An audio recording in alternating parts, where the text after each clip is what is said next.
yang tahu nggak apa sih sumber daya alam itu?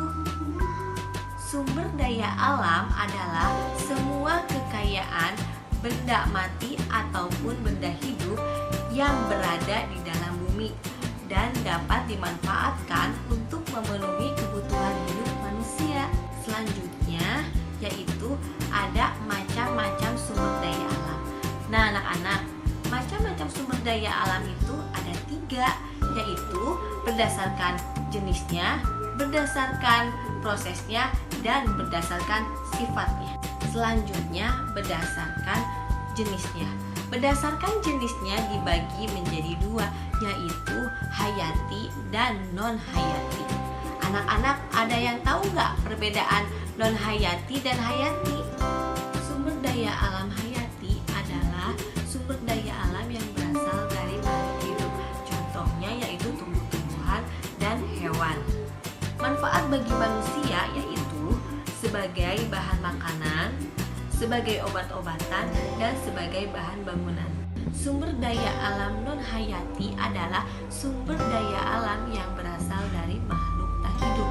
Contohnya yaitu seperti tanah, sinar matahari, dan air.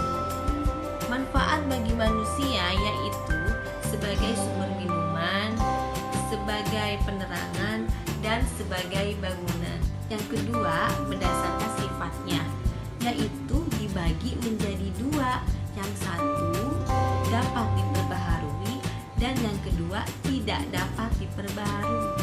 Sumber daya alam yang dapat diperbaharui adalah sumber daya alam yang dapat disediakan kembali setelah habis digunakan. Contohnya seperti air dan hewan. Yang kedua, sumber daya alam yang tidak dapat diperbaharui yaitu yang sulit disediakan kembali setelah habis digunakan. Contohnya batu bara. Yang ketiga, berdasarkan prosesnya. Berdasarkan prosesnya dibagi menjadi 2, yaitu yang dapat langsung digunakan dan yang kedua tidak dapat langsung digunakan. Sumber daya alam yang langsung digunakan tanpa adanya teknologi, contohnya buah-buahan dan sayuran. Dan yang kedua, sumber daya alam yang tidak dapat digunakan yang bisa dikonsumsi setelah diproses menggunakan teknologi, contohnya batu bara dan minyak goreng. Nah anak-anak, ibu akan memberikan tugas untuk di rumah, dikumpulkannya mulai minggu depan.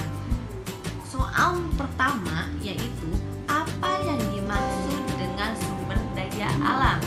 Soal yang kedua adalah sebutkan sumber daya alam berdasarkan jenisnya.